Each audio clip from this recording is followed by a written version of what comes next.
All right. I think we're all good to go. Yes. Live. Yes. All right. Well, thanks for inviting me. My name is Jason Cirillo. I work for the Jindal School of Management, the JSOM Career Management Center. And I was asked to come present some information on how to find an internship in a virtual environment. This is it's interesting because UTD actually has different types of career resources, and those in the engineering school. Y'all have a wonderful career center inside of the engineering school run by Jerry Alexander and his team.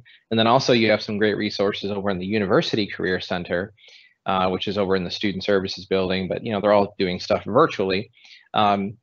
What I'm going to try to do today is sort of give you a different perspective on finding an internship in the space that we're in now.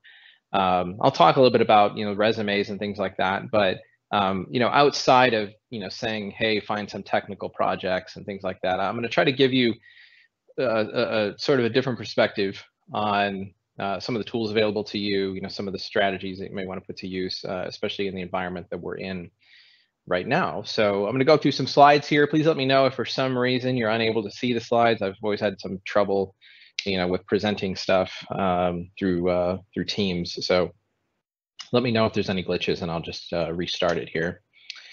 So let's see.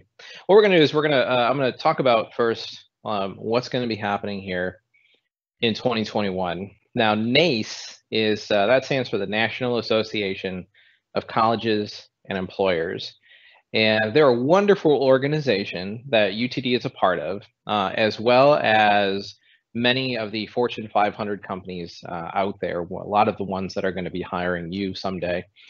And what NACE does is basically it helps us understand each other, helps us understand what companies are looking for in students, and it helps companies understand, how to connect with students and the best way to set up internship programs and things like that. And every year they put out this report. They survey all of their members, and they come up with the job outlook for 2021. So this was actually put out at the end of last year, 2020, but was recently updated about a month ago. So I'll talk about kind of what was updated and what we're kind of looking at. So through the responses, they found that there's a large portion of college recruiting will continue to be virtual. So coming up this fall, plan on virtual events. Even though we've learned that we're going to be mostly back on campus, hanging out in the classrooms and, sort of returning back to normal as much as possible, companies will most likely continue to have a strong virtual presence. I don't think, just kind of seeing, by judging by how things, have worked and through my own corporate experience and sort of understanding how all that stuff works, I don't think we'll see a really strong company presence on campus until probably next fall, 2022. And I just think that a lot of companies right now they're going to understand when their employees don't feel comfortable coming to full college campuses. So continue to kind of keep that in your mind, that you're going to have to seek these events out, these virtual events. They're not always going to be, there's not always going to be like a sign somewhere in a hallway when you're walking around, that, oh, hey, this employer is here or whatever. But they are going to be doing a strong recruiting. Now, traditionally, recruiting always happens in the fall. That's when the heaviest piece strategy recruiting happens. Now, what happens over the summer here is that campus recruiters are going to be getting together as a team, and somewhere in the middle of the summer, they're going to figure out what their strategy is for the fall. And it's going to be your job as the savvy job searcher that you are, as the savvy student that you are, to be able to learn about what their strategy is. And I'll talk to you a little bit about how to do that coming up here. But also want to point out that GPA is starting to become sort of taking a back seat to everything else. One thing that I always teach in my sessions is that the most dangerous person in the room is not the person with the 4.0. Instead, it's the person who understands how to get hired. And this is just another great example of that employers are starting to look less and less at what your grades are. Now, that's not to say your grades aren't important, because they definitely are. As a matter of fact, you'll see a lot of job descriptions what'll say, we want at least a 3.0. So GPA is important, but they're starting to look at other things besides GPA. Now, having all those technical projects and really seeking out those student group activities and things like that, that's all going to be very important for your resume. However, more employers are talking about looking for teamwork, problem-solving skills, on these resumes, and being able to communicate these during interviews. And we're starting to see even more of a trend towards companies being really interested in students who can thrive in that ambiguity, or thrive in a virtual environment. And why is that? And it's because we're in a virtual space. And although things are kind of trending back to normal, many companies will still continue a virtual program.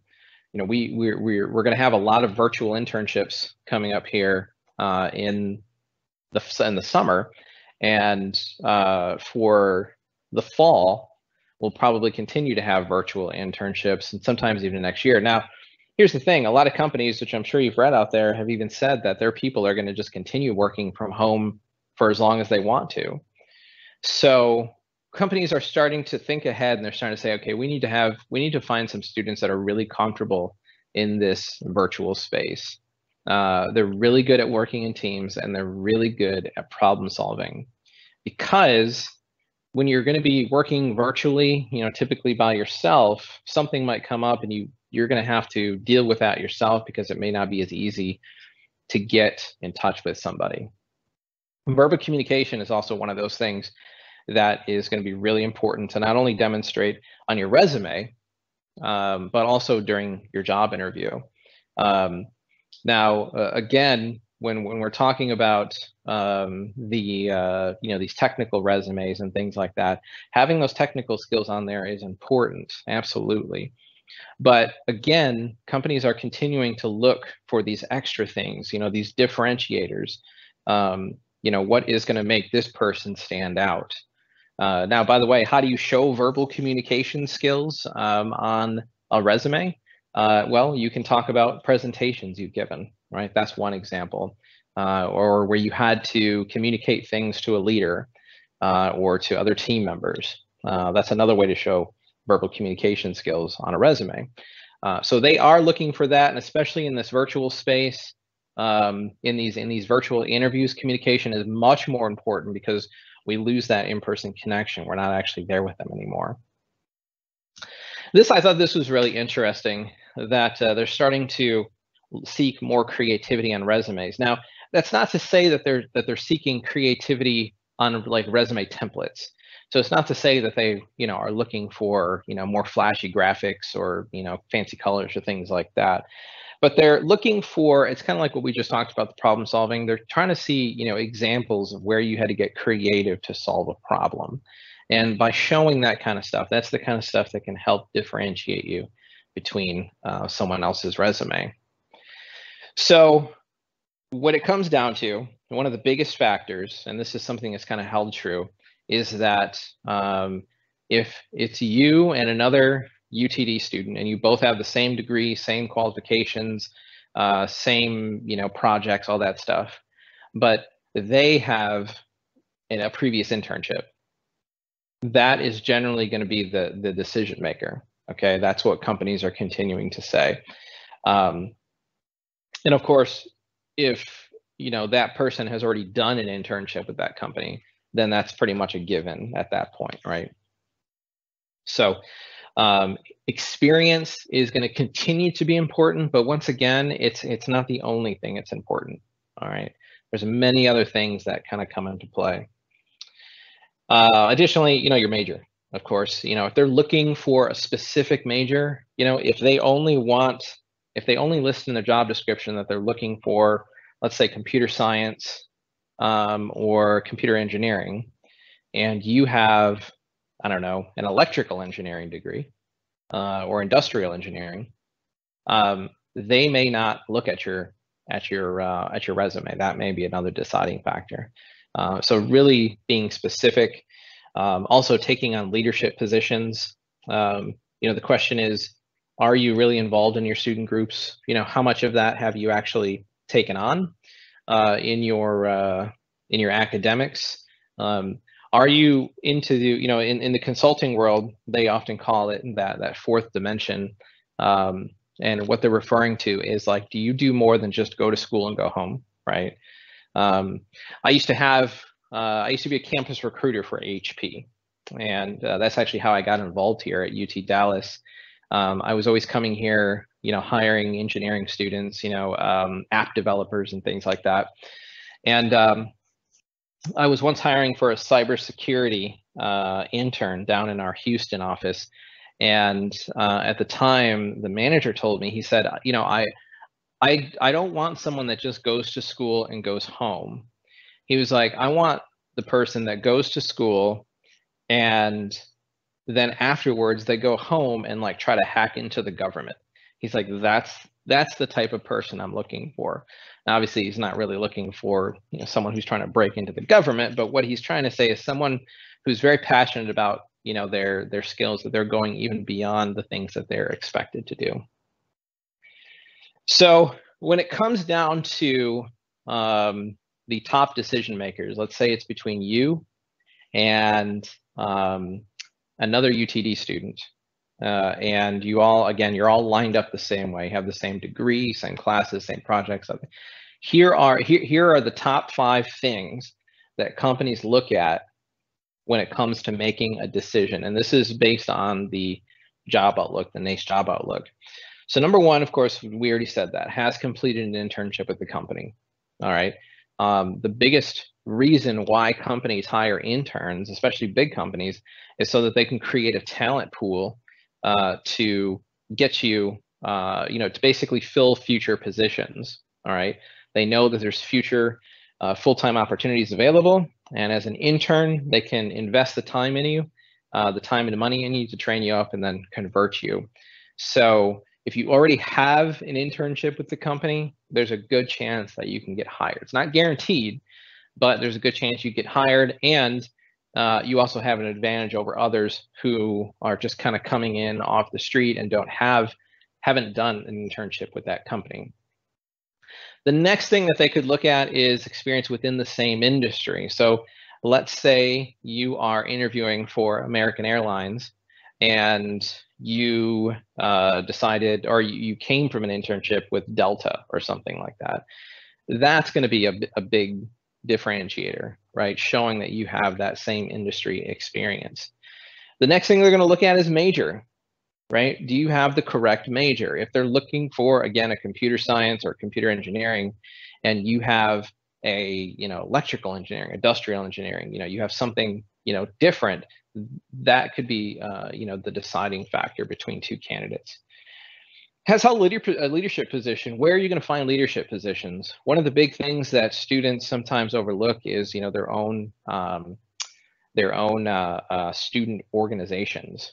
And I'll, for those of you who don't have that information, I'm actually going to send this document, this presentation to you afterwards, and there's a bunch of resources in the back. I put together a bunch of great links for you and stuff like that, including the link to the student organizations page. And I would encourage you to take on some leadership positions in those.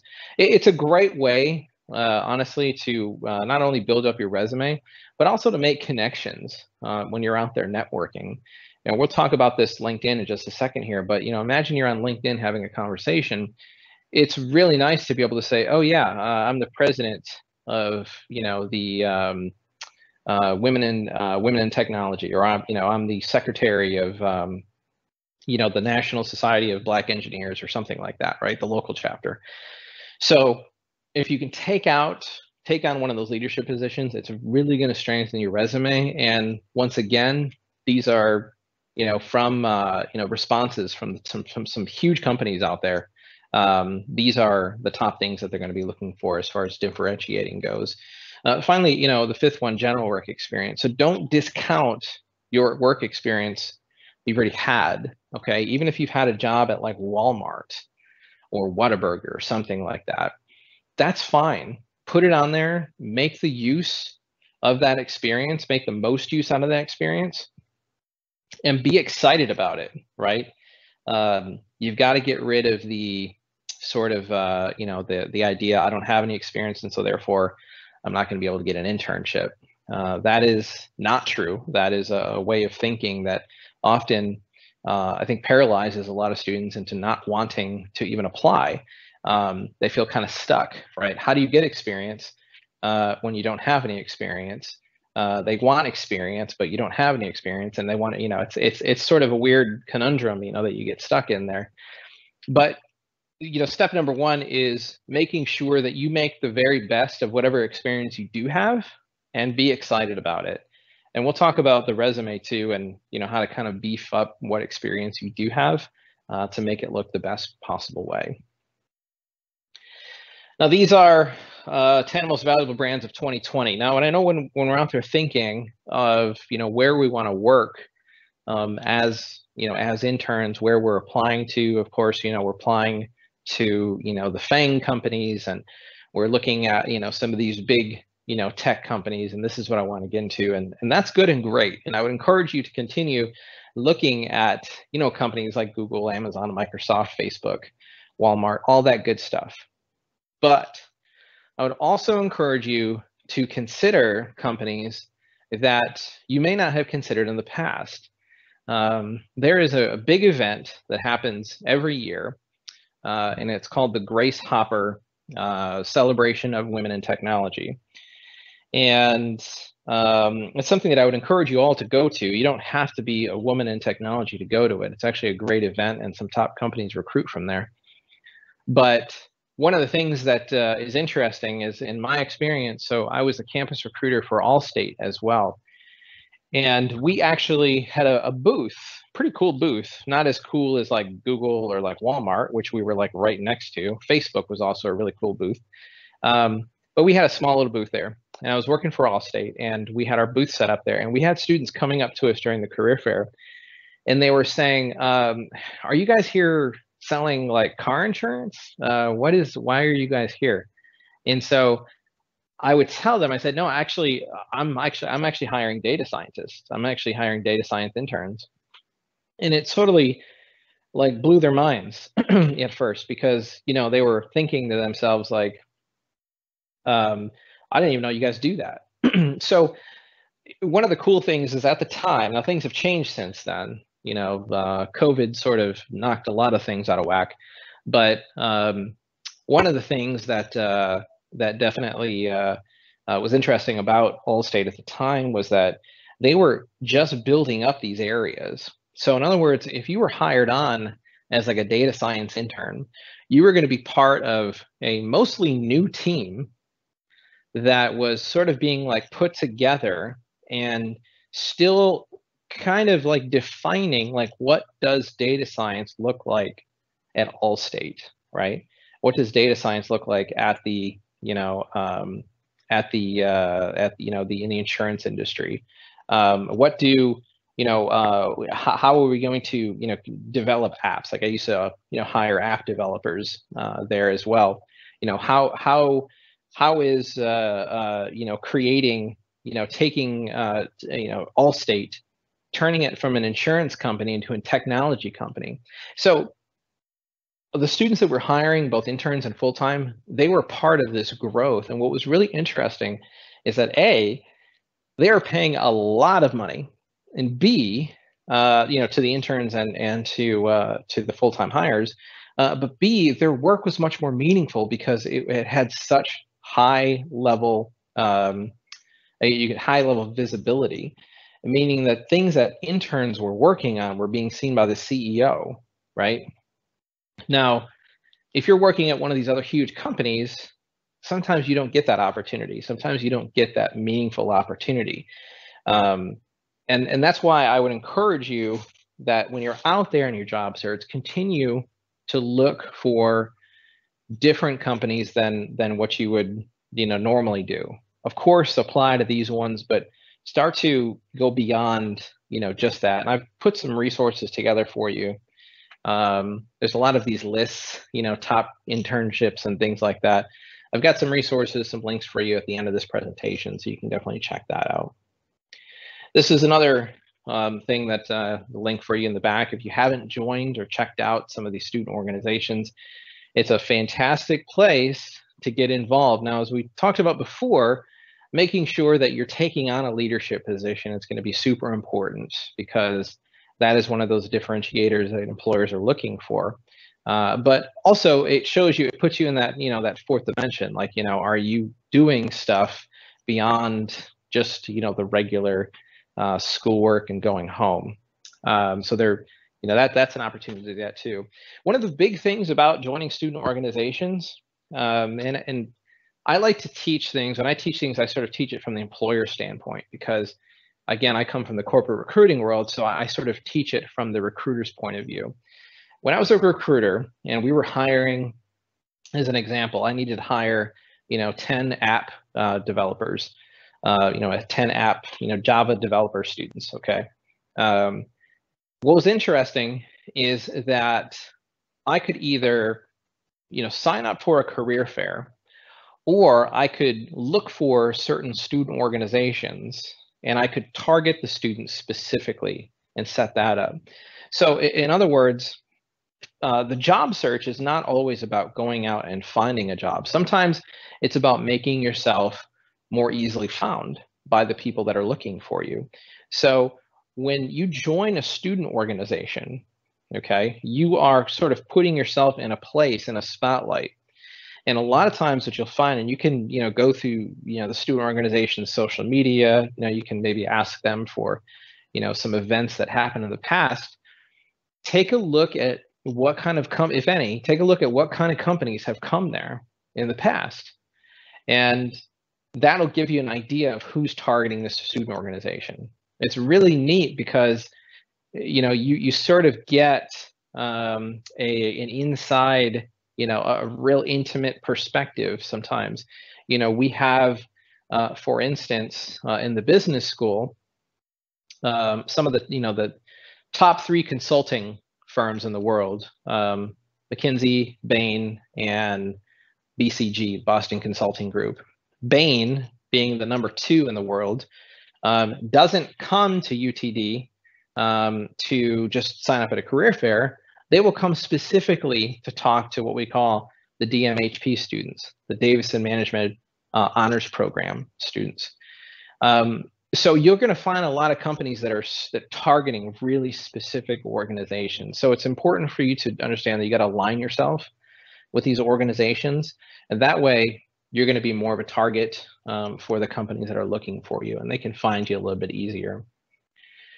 So one of the things I wanted to talk about was the resume. Now, it's important to remember that there's no perfect template out there.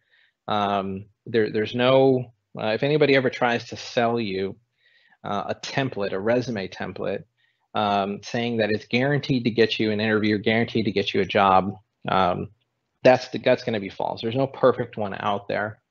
But I wanted to just talk a little bit about this one here. Now, this was actually pulled from your engineering career centers page. And so this is Jerry Alexander and his team over there. They put this couple of resumes examples up there. So this is a little bit different than our business school one, but for obvious reasons, right? I'm going to talk about some of the things on this one that I think are really important to kind of point out. and why a resume is written like this, and just some other things to kind of consider.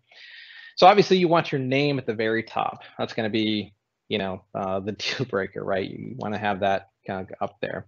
You don't need to put your full address, just Dallas, Texas. In the space that we're in right now, because you're shooting out emails and our applications all over the place, you want to make sure that you are at least letting them know where you are in the space, right? You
Hello there. Sorry, I think I lost my connection. My apologies.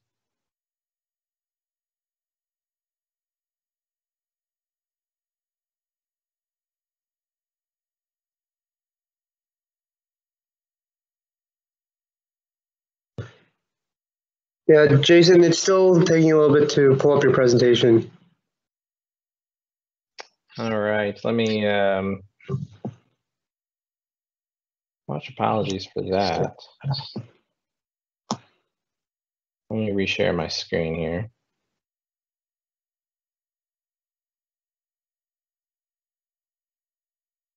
All right, are you able to see it?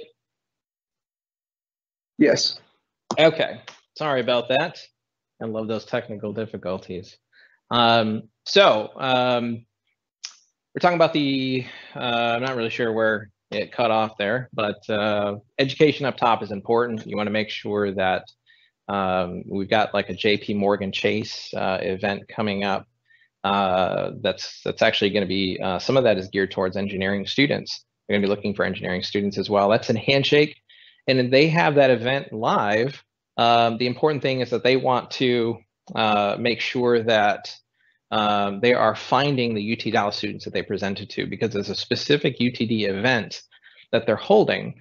And so they want to make sure that they're going to be getting those UTD resumes. So it's important to have your resume, your education up top. Of course, having your technical skills there is important, making sure that you meet the very minimum requirements for actually getting those the technical skills out of the way. You know, as a technical recruiter, they want to make sure that you at least know the basics. And the important thing to remember is that having technical skills up there is one thing, but actually showing them in your bullet points is another thing. It's important to show where you used that specific skill, if you've used that skill. That's what they call demonstratable experience. Your academic projects are going to be ways to get experience, to show experience when you don't have a lot of experience to talk about. Now, if you have like working in retail or something like that, that's fine. You can definitely put that on there and make the very most of that. We'll talk about that here in a second. But as you continue throughout your UT Dallas journey, you're going to take on academic projects. You can also take on side projects. You can also do things on your own. There's a lot of resources out there. One of the things, one of the places where you can learn some of this stuff, it's a UT Dallas resource, is LinkedIn Learning. A lot of great stuff you can learn from there. Kind of figuring out, I know there's websites out there where you can do sort of like freelance projects and things like that. But keep all that stuff in mind, because that's the kind of stuff that's going to help improve your resume, especially when you're still trying to look for experience. Now, of course, the activities down there at the bottom, that's where you can show off those leadership skills, those things we were talking about, the differentiators, trying to figure out, who should we hire between these two equally qualified candidates. So that's a little bit about the resume. The other thing you want to keep in mind is that it's simple, it's straightforward. It's not hard to get through, and you want to keep it to one page. Most students only need one-page resumes. We even have master's students that are one-page resumes. Recruiters spend a lot of time looking through resumes, and they don't have a lot of time to look through multiple pages of a resume. One thing to keep in mind is you're writing a resume, ask yourself, is this really adding value to it, or is it just something extra that is, sort of taking up a room, right? Am I putting this on there because it's actually useful, or am I putting this on there because I think that they think it's going to be cool, right? When you're writing out your bullet points, ask yourself these three questions: what did I do? How did I do it? What did I accomplish? If you can answer those three questions, you've actually written a pretty decent bullet point. You want to include metrics, if possible. Include metrics that show impact. Now, there's a difference between a standard bullet point and a strong bullet point. If you just said developed apps, that's what they would call a weak bullet point. There's many questions to be asked after you just put something like that. The other way to put it would be utilize Java to develop app which reduce wait times by 10%. Now, obviously, that's just an example, a very generic example. But the difference between those two is that you are naming a technology in there, you're showing where you used it, but more importantly, you're showing how you made an impact by using it. Okay. Companies want students, or they want employees that make an impact in the things that they do. So if you can show that you made an impact, that's going to make your resume much more powerful. A lot of times, and here's the thing, you don't always have access to those metrics. I understand that. But one of the great things about learning how to write a resume is that the resume writing skills will continue to take you through the rest of your career. You're always going to need to learn how to write a resume. If you were, unfortunately, one of those individuals last year who were suddenly out of a job after 20 years because of the pandemic, not only was it stressful that they didn't have a job anymore, but it was even more stressful. They had to figure out how to write a resume again, something they probably hadn't done in a long time. So it's important to always kind of keep these skills up. But more importantly, if you don't have metrics to talk about, that's fine. Start looking for them. From this point forward, start looking for metrics. Start trying to figure out ways to measure the impact of your work. Now, we don't teach to put a summary or objective at the very top of the resume, because oftentimes they're written, something like this: highly motivated student, eager to learn, seeking an app developer internship. Okay, well, the thing is at the top of your resume, that's going to be the most important part, the most important space that's going to be viewed really heavily by recruiters. You don't want to waste that space. So putting something in there that's really generic like this, something that anybody can say about themselves, it's not really going to add any value to your resume. So you want to make sure that you use the space, but use it well. If you're going to use some kind of summary objective, make sure that it is specifically directed at the position that you're applying for. So in other words, you're going to write it towards the job description. Okay. You'll also notice that action verbs are being used. I'm including a list of action verbs starting off your bullet points. Developed, engineered, created, organized.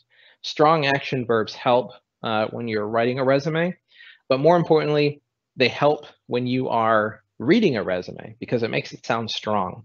I always like to say a lot of resume is psychological. It has to sound strong as you're reading it. One thing I like to point out is that there's this common misconception about the applicant tracking system. Now, this is what happens when you log into the system, and you log into the system and you attach your resume, and you'll attach your resume and you apply to the job online. That's where you search for jobs and all that kind of stuff. So that's the applicant tracking system. The problem with this that some people hear about is that the applicant tracking system has these robots that basically look for keywords, and if they don't find the right keywords, they automatically reject your resume. So what we get is a lot of students who start jamming their resumes with keywords, which is not a good idea. And I'll tell you something about the applicant tracking system. That idea that this AI is going through your resumes and kicking you out if you don't have the right keywords is not as, I guess you can say it's not that doesn't happen as much as you're led to believe. I really do think there's a lot of bad information going out, so it almost seems like a scare tactic. In reality, for campus recruiting, for those who hire for interns and new grads, there's a much stronger human element to resume reviews, meaning if you get a rejection, it's most likely because a recruiter or someone else went in there and manually rejected your resume. Now, it doesn't mean that they didn't, it doesn't mean that they read it.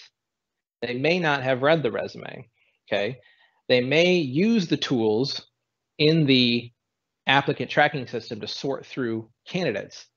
Let's say sometimes I would have, like at HP, I would have like 500 resumes apply to an internship. Well, I want to be able to sort through those right away. So maybe I have an event at UTD and I say, okay, we only want to hire a UTD student. So what I do is I use my little sort tools in the applicant tracking system.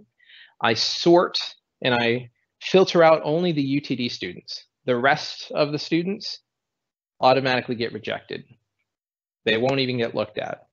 Does that happen? Absolutely, it happens. So, which, by the way, the reason that you get rejected is not just because you have a weak resume. It could be for a number of reasons. Maybe you don't go to the right target school. Maybe you didn't go to the right virtual event. Sometimes companies only hire students that go to their virtual events. Any student that didn't show up, they actually won't even look at your resume.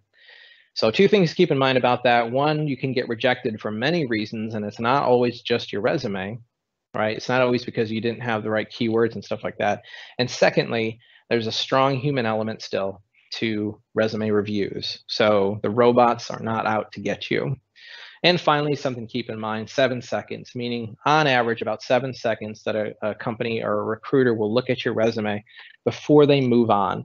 And once again, if I have 500 resumes and I'm trying to get through them as fast as possible, I'm trying to find the right information as quickly as possible.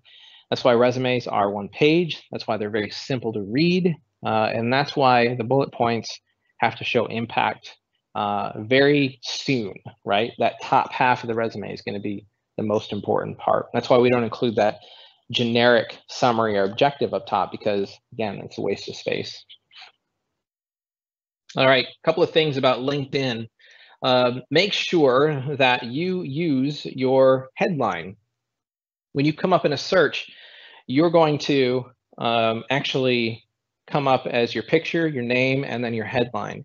Make sure you're using a headline to your advantage. Tell your story within that headline. It should tell a good, strong story about yourself. And if it doesn't, then you're potentially going to be passed over for the next candidate under you who has a better story in their headline. So use that. The next thing you want to use is your summary. This is all keywords that can be searched as well. So make sure you tell your story. You can answer that question, why should I hire you? Okay. And don't forget to list out, your technical skills, but really take the time. It's much more laid back than a cover letter. Cover letter is very specific. LinkedIn summary, you can put your own personality into it, but don't be afraid to really explain why should they hire you? What makes you different? This is a place for you to really explain that. LinkedIn is fantastic for using doing research, doing recon, as I like to say. As I mentioned before, there's a lot of companies that are going to be putting together their hiring plans over the summer. Now, something to keep in mind, a lot of companies did these virtual events in the fall already, this past fall. Because of that, okay, you may get a lot of these repeat events happening this coming fall. So in other words, what you should do, one strategy is to go back through these company social media like LinkedIn pages and things like that, and see what they did last fall. See if you can find out what they did last fall. If you can find that out, now you know what to look for this fall, right? Sort of, you're going to have a lot of these repeat events because they learned how to do it once in the fall, and now they're going to retry it again here next fall. So keep this in mind as you're going to be doing this. For any students out there who fall under diversity recruiting, this is a very, very important thing, and sometimes it can be an uncomfortable topic for students. So there's a reason that organizations such as the Grace Hopper event, Women in Technology, the Society of Hispanic Professional Engineers, the National Society of Black Engineers, Women in Technology. There's a reason that these organizations exist, and it is to promote diversity in hiring, okay? Diversity in these fields, especially in this case, the field of STEM. So that being said, many companies have recruiters out there that focus specifically on diverse hiring. So guess what? If you feel that you fall under one of these diverse categories, make yourself more easily found. You can do that by seeking out these diversity recruiters. And it's as simple sometimes as just typing in the name of the company and then diversity recruiter. Very, very simple to do. And from there, what you can do is reach out, right? Send a message, introduce yourself. Don't ask for a job, but let them know that you'd like to learn a little bit more about their network, right? See what they're posting about. Now, a lot of times you can actually go through and see what they're talking about ahead of time. Here's an example. I just typed in the word Google or the phrase Google intern into LinkedIn just to kind of see what pops up. So from there, scrolling down in the posts, I see that someone here is an incoming intern at Google. Looks like they did some stuff. Looks like they went to Harvard. They went to Grace Hopper. That's what GHC. So they went to Grace Hopper conference. And she's saying that she's been offered an internship at Google as an application engineering intern. Okay, so I'm curious to see what else this person is talking about, okay? So I'm gonna click on her profile and I'm gonna open up that message that she posted. And I'm gonna see a couple of things in here. It looks like she's thanking a couple of people for the opportunity. She's tagged some people here. I'm guessing that some of these people she's thanking have a lot to do with the hiring for this position. So that being said, let's continue to dive even deeper and go down the rabbit hole.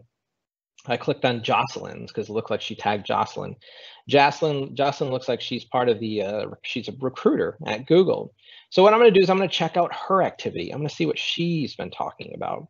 And I see here in her post, she's talking about some sort of code jam for women. Registration is now open.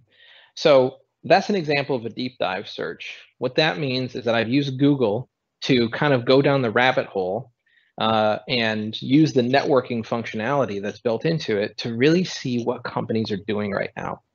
Because you may not always see things posted on Twitter, Instagram, and stuff like that. These campus recruiters, these recruiters who are out there searching for you, a lot of times they use their LinkedIn to talk about upcoming events. And so it's important for you to use the tool to basically follow them. And when they start talking about things, that's going to give you an idea of where you need to target your job search. And also, it's kind of what we call like the hidden job market, right? There are opportunities out there that are not posted anywhere. The only way you're finding out about them is if you do the research and you figure out who's talking about it. A lot of great virtual networking events have happened on Handshake. Handshake virtual career fairs go on, throughout the semester. This is an example of the companies that came in 2020 that had Handshake sessions. If you miss these, that's fine, but make sure you take advantage of that in the fall, because once again, a lot of these companies are going to be coming back and doing events virtually again. So make sure you're looking in the event section in Handshake to be able to keep up with that. This is just a small example of some of those big conferences out there. If you get a chance to go to one of these conferences, I promise you, with the right strategy, you can do well.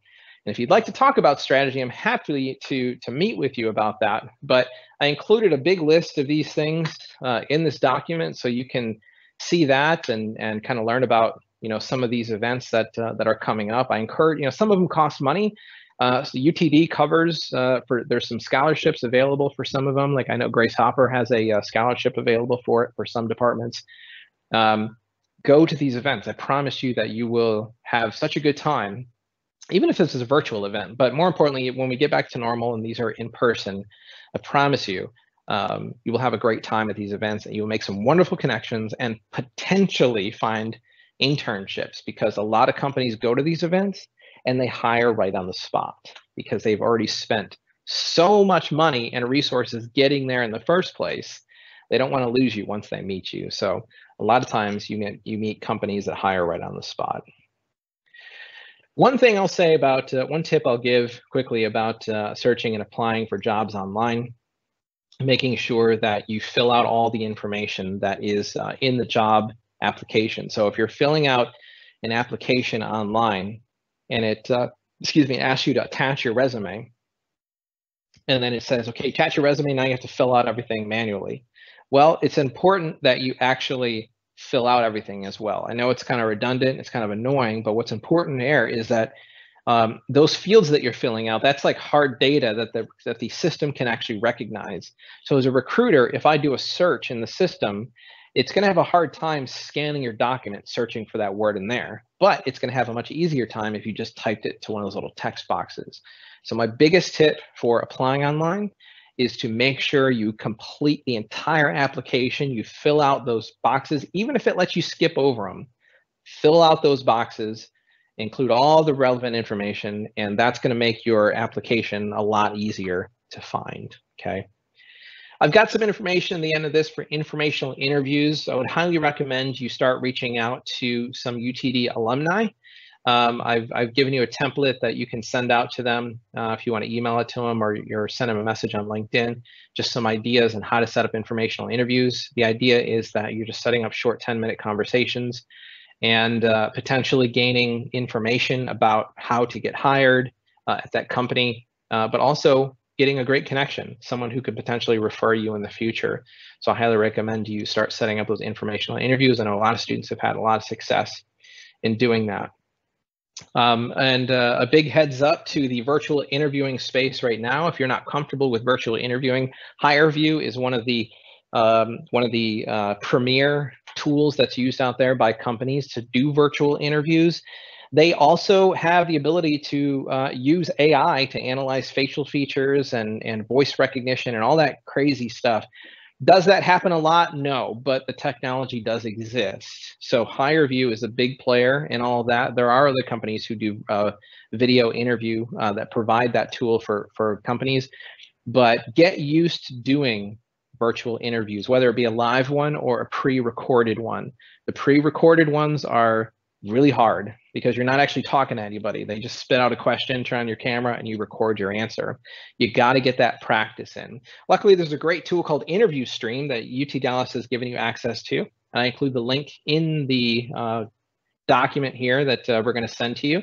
And basically, you just register with your UTD email address, and you'll have a tool that you can actually practice your virtual interview with. And you can record the whole thing, and I mean, if you want feedback on it, happy to give that to you. Just let me know. But it's a really cool tool, and it'll help you with your being able to answer questions like this. The technical questions are going to be step one of a lot of your job interviews, but you're also going to have a lot of these types of questions. This is what's called behavioral interview questions. If you don't know what STAR is, situation, task, action, result, learn it. I've included some resources as well to our information, but your career centers and the engineering school, as well as the University Career Center, also have great resources on that. I encourage you to learn what STAR is so that you can answer these questions efficiently, because these can be very, very hard to answer if you don't know how to tell a good story. Don't forget to follow up. Send a quick thank you, right? You don't have to, give your life story, just a quick thank you. Thank you for the opportunity. Thank you for the opportunity to interview, and I'm looking forward to the next steps, right? I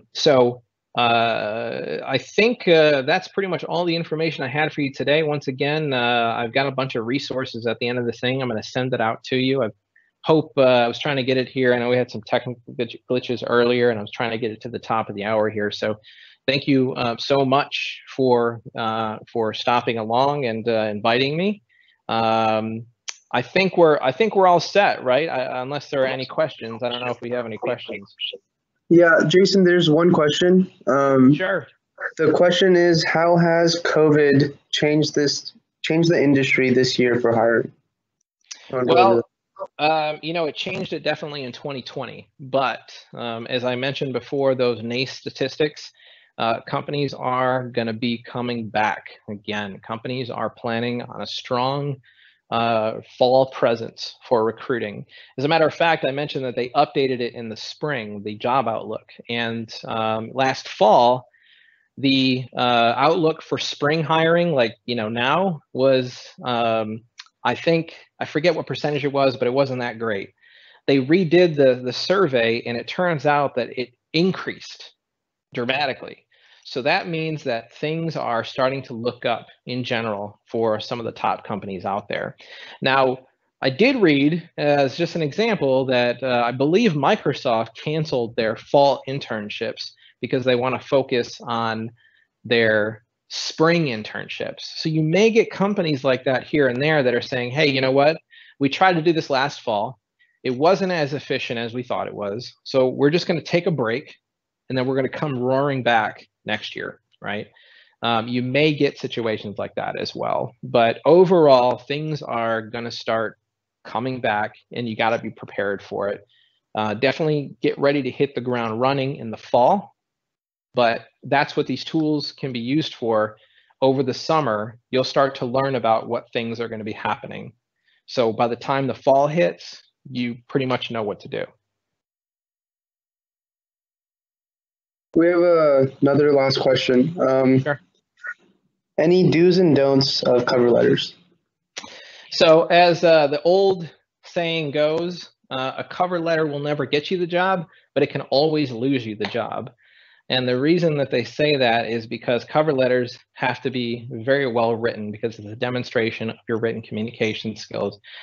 Here's what I like to do to cover letter. The first paragraph explains who you are, what you're doing, and why you apply to that job. Okay, why do you want to work for that company? The middle section is explaining why you're a great fit. And then finally, the closing paragraph is just, your contact information and things like that. Now, the best way I've always found to write a cover letter is to look at a job description and ask yourself, what are the top 3 or 4 things that they're looking for?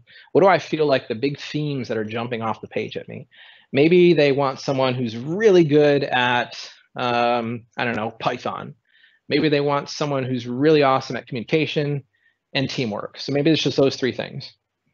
So in that middle paragraph, you would focus on how awesome you are in those things.